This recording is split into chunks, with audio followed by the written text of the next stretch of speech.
আমি আমার চ্যানেলে অনেকবার শিব পুজোতে স্বামী গাছের পাতার প্রয়োগের কথা উল্লেখ করেছি আর ব্যবহারও করেছি।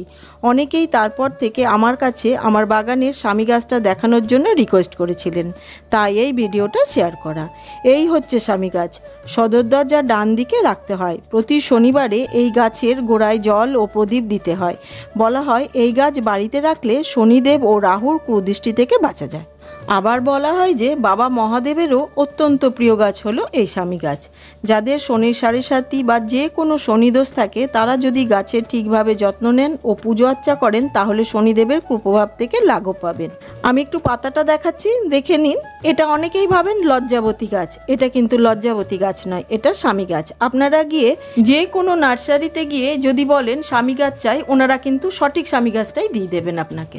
গাছটার গায়ে একটু কাটা কাটা হয় আর বড় হলে পরে গোলাপি গোলাপি ফুল হয়। এই গাছের যত্ন নেওয়া খুবই সহজ, শুধু একটু রোদে রাখতে হবে আর কখনো কখনো অল্প করে জল দিলেই হয়ে যাবে। এই গাছ সবাই বাড়িতে রাখতে পারেন।